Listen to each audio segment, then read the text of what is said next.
gotten a ticket for the free door prize raffle? No. Raise your hands and our secretary will deliver them. It's about everyone. Just to build suspense, We might want something in the line, we have a coffee cup and notepad and a gift bag. We have, what is yours? You're on board.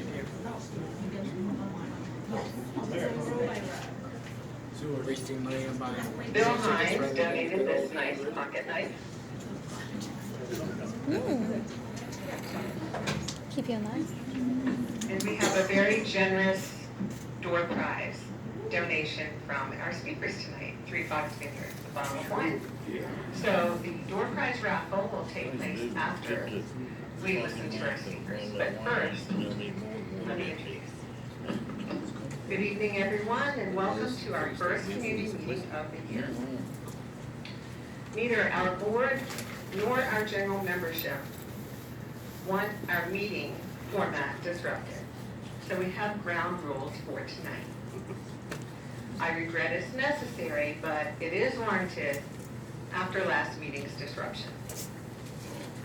This is not the proper forum for comments or grievances. If you do not already have our contact info from previous newsletters, please take the handout on the table at the back. We have listed for you 4 ways to contact our board. Through our website contact form, our email address on our newsletters and website, our phone number on our newsletters and website, our P.O. Box 533, Marshall, Virginia 20115. We are a 100% volunteer private organization made up of hardworking volunteers who deserve to be treated with respect. The following ground rules will apply. If someone is interrupting or disrupting our meeting format tonight, I will ask you to please stop. If someone refuses to stop, I will have to ask you to leave our meeting. Also, we had planned to have our 2019 membership forms and 2019 bylaws ready for you tonight. However, we won't have them until later this month. If you have not received yours by the end of this month, please contact us. And that is according to our bylaws, which have been that way for a long time. First thing on our agenda tonight is our annual election, and each of you who were a paid member in 2018 should have received a ballot when you checked in at the door. If you have not gotten your ballot, please see the secretary at the back. Has anyone not received their ballot? Okay. Secretary, we have someone who needs a ballot. No, I don't need a ballot. I'm asking to be recognized, please. Not at this point. No, excuse me, a point of order. This is very important and relevant to the election that we are about to have. Okay, I'm still not done. I'll wait till you're finished, and then I expect to be recognized before we vote. So has everyone gotten their ballot? Yes, already Okay. Okay. We have 3 directors on the ballot tonight, Gina Hillary, and she is out sick tonight, Mary Elizabeth Wilkerson, and myself. Please vote for not more than 3. And that's the way it's typically been in our organization. Excuse me, are you Our going to recognize officers me? are on the ballot. Please let me finish. Our officers are on the ballot for re-election, and they are Mary Elizabeth Wilkerson, Secretary, Patty Cloud, Treasurer, John Studer, Vice President, and I am on for President. If you have not already voted, please take a few minutes now to complete your ballot and drop it in the slot of the gray file box that is in the back. Our board members, Jeff Szymanski has that. May I be recognized, please? As may I, please? I ask for your polite conduct, your consideration for all in attendance, and your respect for our meeting format. We will not have our meeting format derailed. Excuse me, as a member, a long-standing member of this organization, probably a longer-standing member than you, I have a right as a member to raise a point of order about the procedures for this election and to ask relevant questions. You about cannot them. stop the election. If you have issues, you can discuss it with us later, but you cannot stop the annual election. But the Our last announcement- questions that I have to ask are relevant to how this election is conducted and whether they're done properly Take under it up the afterwards. bylaws. You cannot Ms. stop. Wilkerson, Excuse we're me. wasting time. We're trying to stay on course here. We have new guests here. We're trying Excuse to me, how many people in this room would like me to ask these You're being questions? disrupted. You're being You have to- disrupted. Okay. if That's you're only half the room. disruptive, you will You're have being to- disrupted. We're trying to run a meeting here. If you're disruptive, you will I have have to raised a point of order. That's right, which but is a she just told us before we started. Which is a proper procedure. I've said that it's relevant to the election and I'm Right. entitled to. Afterwards, you can go ahead and do that. Afterwards. Go ahead, Ms. Wilkerson. If you have issues, you may address it later, but you cannot stop the election. Because everyone voted. Joe, were you secretary? They want to hear what I have to say. Well, that is out of order. You can address that Oh, later. is that what? I suggest All that. right, so now, I would like to ask you to be quiet so I can continue. Put your name, don't put anything on the ballot, just put your name and candidate. Wow, this is crazy. This is so crazy. Okay. Actually, not crazy, it's a little bit. Ms. Wilkerson, door back. Just keep on going. Hopefully, Okay. the deputy was back there. He'll step in and take care of this. Deputy, I might have to ask you to remove some people if they will not be quiet. They're derailing our I meeting. think you should ask him, yes, ask him to remove the former elected supervisor because you won't respond So to a that point gives of you order. a reason to disrupt this whole meeting? Your former No, supervisor? what gives me the right to ask my question is that members of organizations are allowed to ask a point of order about an election that's about to occur. Great point. After before this is over, you go ahead and do that. Before the voting occurs. She's the president. She's running the show. Let her do her thing. No, the members are running the show. That's what you see. Okay, would you please be quiet? Why don't we have our speaker first and then come back to this? We are going to wrap up the voting in about 2 minutes. Does anyone else want to put their vote in the ballot box? Okay, I would like the record to show. Does anyone else want to put their vote in the ballot I box? would like to I have the ask for record your show that this polite is an conduct. illegitimate You're considered- election. Okay. And all who feel that way should raise their hand and somebody should take that. That means nothing. Who's running the show here? This is crazy. I'm really Wow. sorry, Peter, that you didn't like our September decision, and This has nothing to do with the December, All right. the September decision Well, here. we'll need This to is go on about with the your- Never know that governance supervisors have of so the much power. MBRA. Wow. okay, we won't be bullied, we won't be intimidated. Neither will we. Neither Okay. will we. All right All then. right, I After the ask for meeting, your come back polite after the meeting. conduct, your consideration for all in attendance, and your respect for our meeting format. If you cannot respect that, please leave, because our meeting is going to continue. I will ask my questions last after our announcement. speakers. Please leave. Maybe if she lets you. After our speakers. I will ask. I feel very uncomfortable, Ms. Wilkerson. I'm feeling uncomfortable. I feel like I'm gonna faint. I'm so stressed out. I can't take this. I can't. I feel intimidated. I feel uncomfortable. I think I'm Our gonna last faint. announcement, our third annual Love Marshall Community Meeting is on Tuesday, February 12th. We have a lot of fun at this event with special refreshments and door prizes. Okay, so we will hear from our Marshall District Supervisor, Mary McDaniel, and then our local school board member, Duke Bland. God bless Ms. Blaine. Then our special guest speakers are the Todd Hunters, who own 3 Fox Vineyards in Delaware. Immediately after the Todd Hunters speak, we will close with the Pledge of Allegiance. Great meeting. Mary Lee?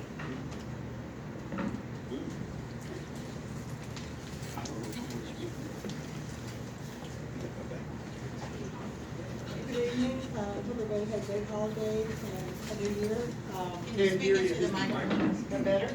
Yes. Okay, so hope everyone had a good holiday and happy new year.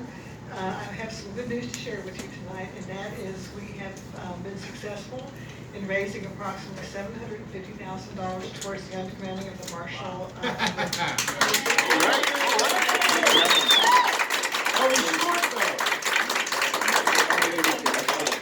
And what that $750,000 will allow us to do is do the bulk of the undergrounding, get the infrastructure in the form of the duct bank that will go underground. We will have most of the wires put underground. The last thing that the final piece that we won't have immediately is the undergrounding of the venue, which is the highest and the thinnest at the top. However, that does give us time to continue to raise money to try to get that done before we complete construction. So again, I think this is really good news for all the people who worked for a long time for this. So I'm happy to share that with you.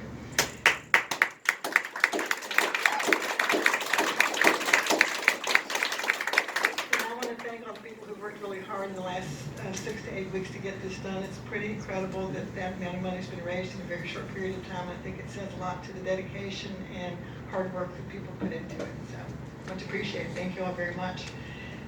That's all I had tonight. Unless anybody has a question, I'm going to try to keep it brief because I know we're having a full meeting.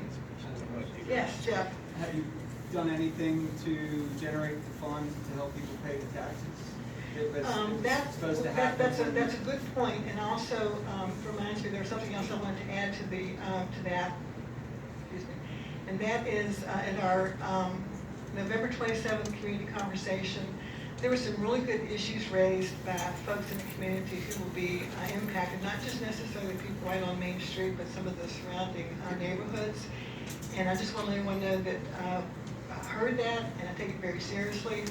And I want to do what I will work very hard to address that. As a matter of fact, I had a conversation with a gentleman called Kyle Meyer. Some of you met him when I was walking around Main Street in December. And he is with the Virginia Housing Department and is heading up the Main Street projects for the Commonwealth. And they have a program called How to Survive a Main Street Construction Project. So we're gonna ask him to come to our next community meeting and start the conversation with us on how we can best address the issues that we'll be experiencing as we go through the construction process. Yes. To address the gentleman's issue, we had discussed doing a community fundraiser to raise the funds for that. That's great. So Thank nothing's you. been done? Well, I think that would be all of us coming together, coming up with something. I don't think that's Right, our it's decision. great. I mean, so part of the conversation is how all these issues get addressed as we go through the process. Thank you for bringing that up. Others?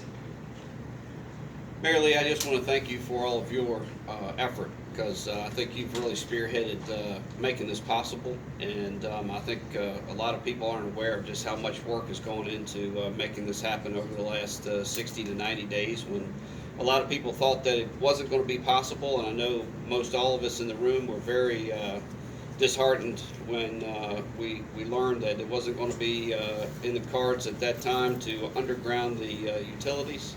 That was really what the point of the whole project was.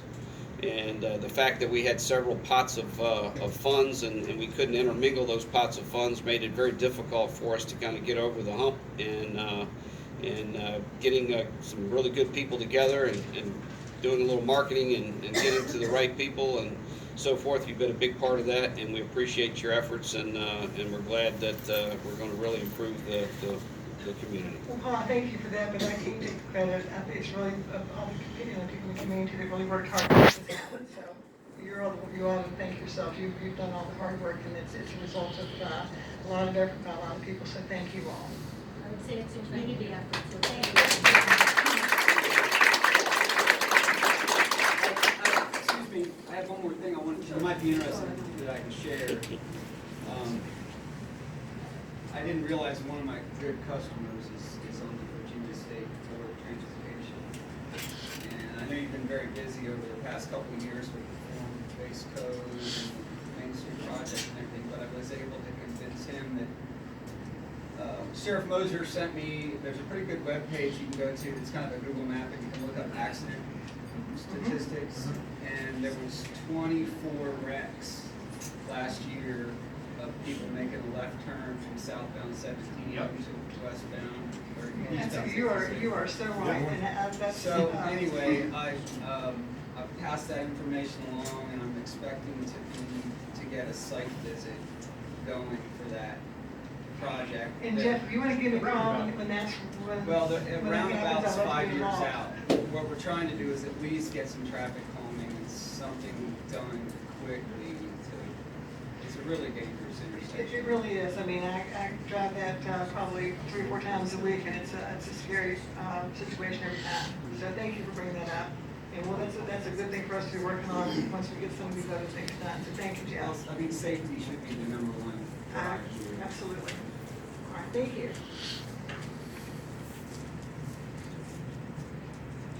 Thank you, Mary Lee, for giving us that update. And now we'll hear from Duke Bland, our local school board member. Duke.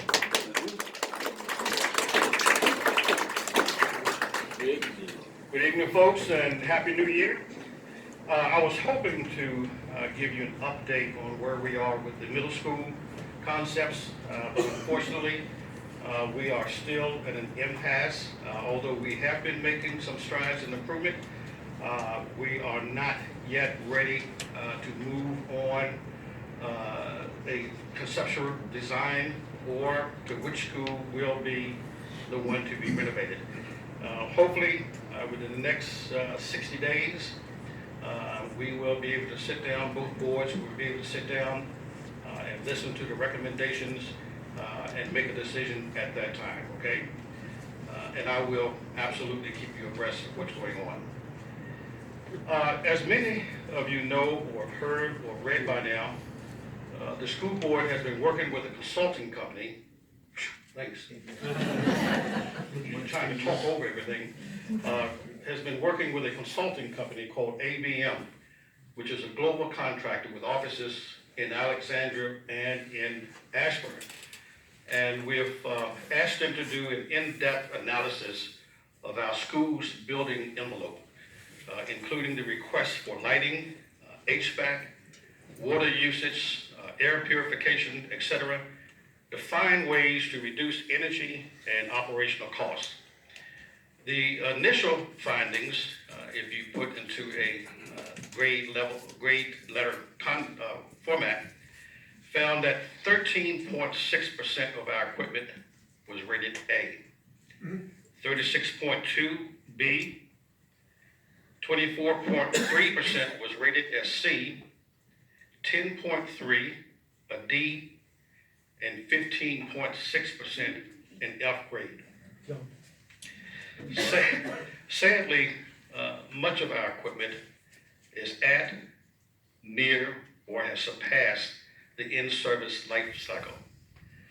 And try as we might, we have tried over the years to stick to our replacement and upgrade scheduling strategy.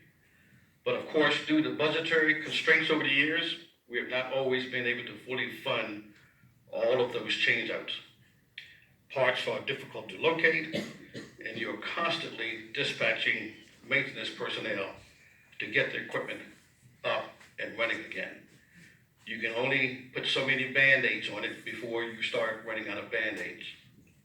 Now, overall, the consulting group identified over $40 million worth of potential upgrades.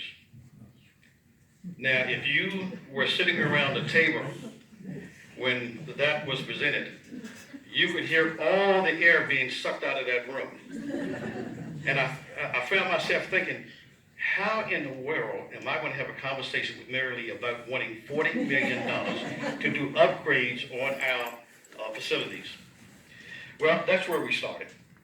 And after many more work sessions and site visits and discussions about payback periods and priorities, we were able to identify about $11.7 million that we felt were top priorities and would give us a better return on our investment.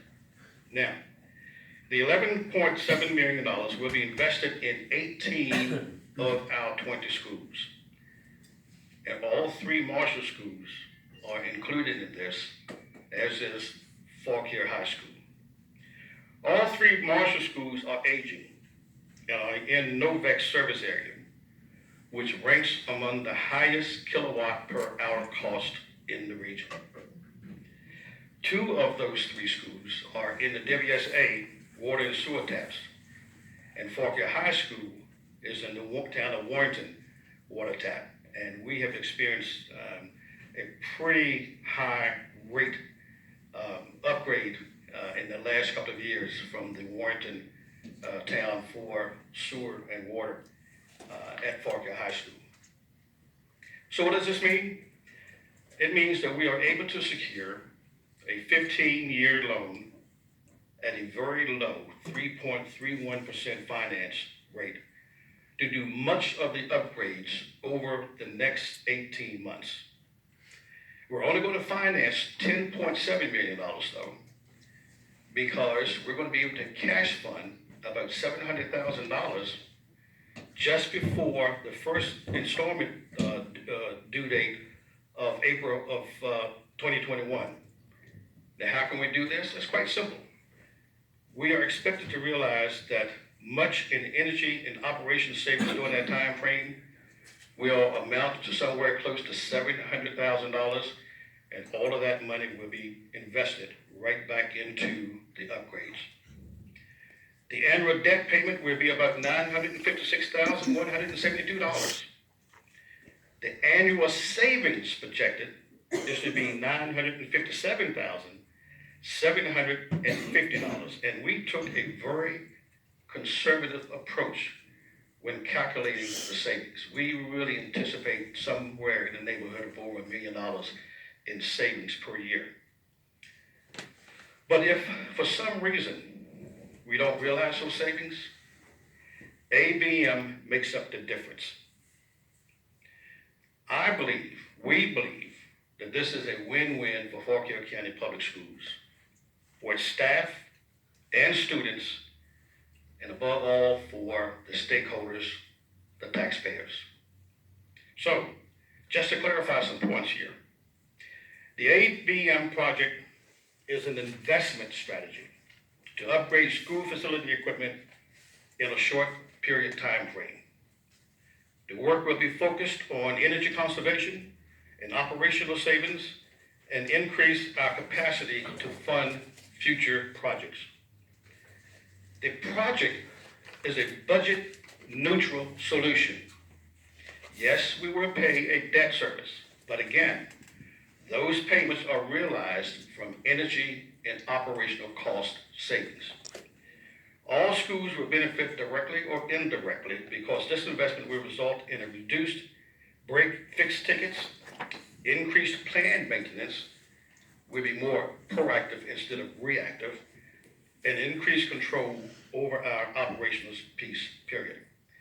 Now, folks, I know this is a lot to digest, but we've been working on this for quite some time now. We have talked to a number of other municipalities and school districts in Virginia and beyond, and no one has had anything negative to say about this strategy. This is a great company. We've done a lot of research on this company. We've had a lot of discussion with the Board of Supervisors. They're on board. Mary Lee, if you are still with me, raise your hand. Yes, you are. So we intend to do this. Were it not for this particular strategy, there is no way that we could finance cash fund or borrow money to do this kind of work at this stage. There's simply no way.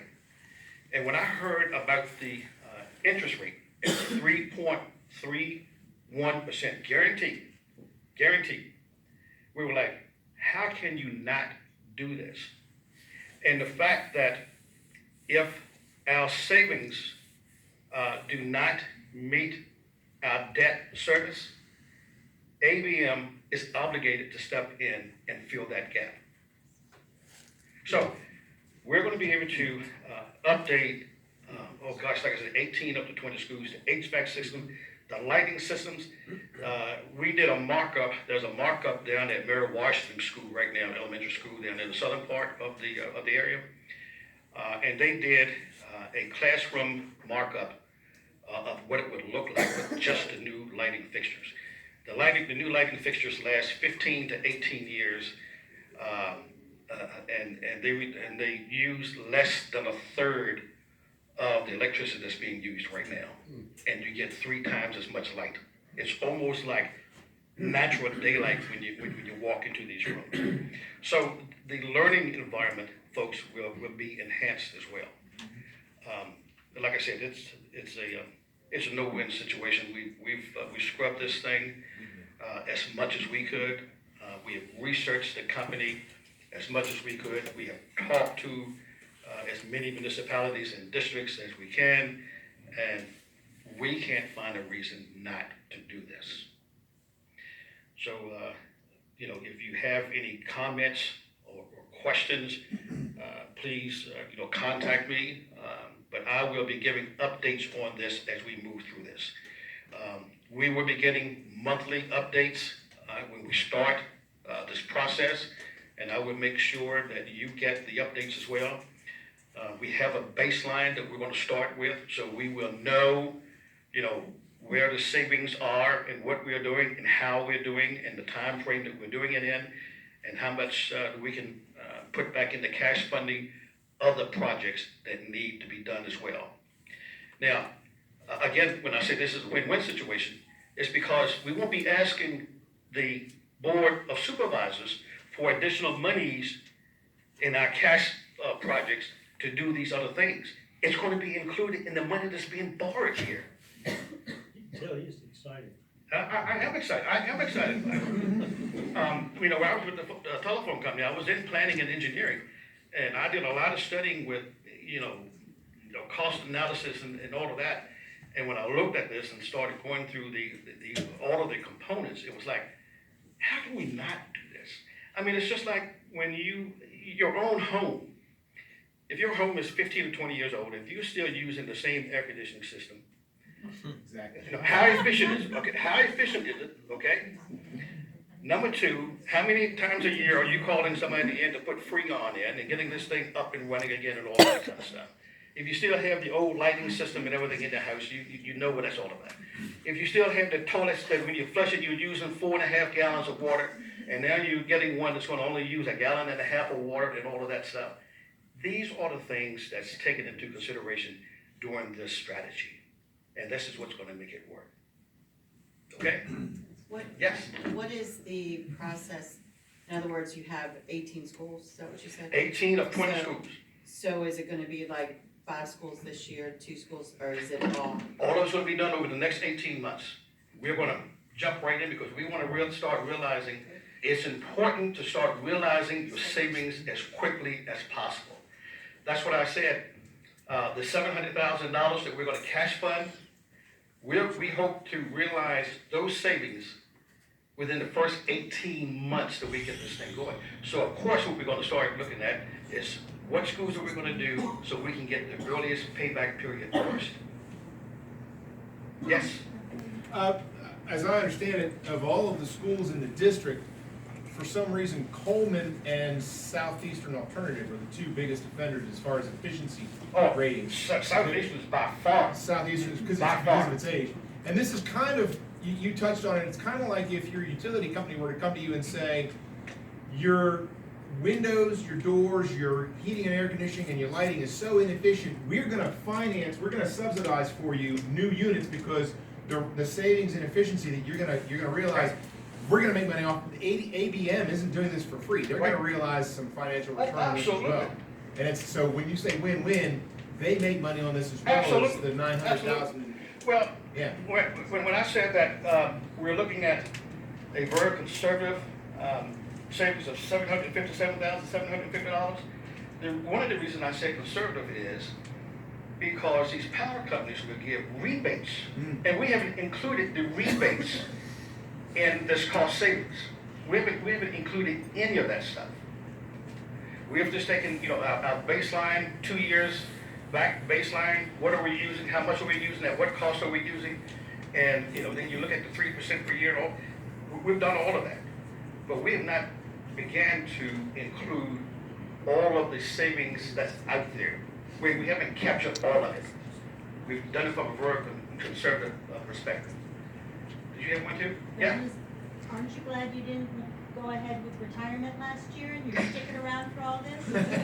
Yes, I am. As a matter of fact, folks, I will be seeking one more term. I feel that there are a number of things that I still, thank you. There are still a number of things that I want to make sure is taken care of before I ride off into the sunset. The middle schools, this ABM process, and some others, getting some competitive salaries for our teachers. I've been hearing some good things from the governor's office that relates to the budget over the next few years and what they're gonna try to do to help us. So I'm very excited. Yeah, Meredith? I just want to give you a shout out too. It's been a pleasure working with you as board member. Same here. Thank you. It's been a great relationship. So, yeah. But I could never have called you about this $40 million. I don't care how good our relationship is. Now, talk about the budget, folks. As a matter of fact, we'll begin budget sessions here within the next few weeks.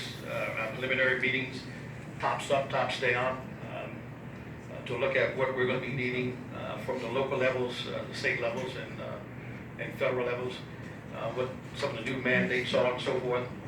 But I anticipate a really, really good working relationship, and I really think that we can come together on all of this because of the strategies that we are looking to undertake here. Okay? Thank you. Any other questions, comments? Thank you. Wow.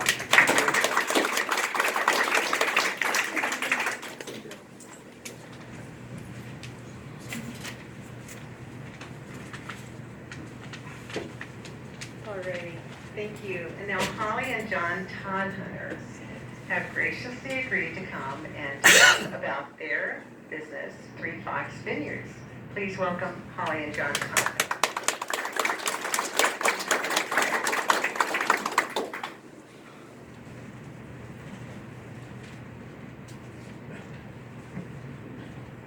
And thank you for inviting us today to talk to you a little bit about what we do. What we would like to do is tell you a little bit about the state of the Virginia wine industry, how Marshall is in a very good position in relation to that. And then Holly will actually tell you about 3 Fox, so she runs the place. So technically I work for my wife, Lisa DeVineyard. We actually did a presentation here back, I think in about 2006 for this organization. At that time, there were perhaps 30, 40, something on that order, farm wineries in Virginia. Okay. We didn't have distilleries really, not to speak of, and we didn't have farm wineries that also produced beer. Now, we have almost as many farm wineries in Fauquier County as we had back then in the whole state. There's about 27 to 30 in Fauquier County, and now and then they pop up like a mushroom. The state as a whole, about 260 to 270 wineries in the Commonwealth of Virginia. Okay. The industry, of course, like any industry that's grown that rapidly, has had its growing pains. But the biggest growing pain for the Virginia wine industry is the weather. 2007 was a phenomenal vintage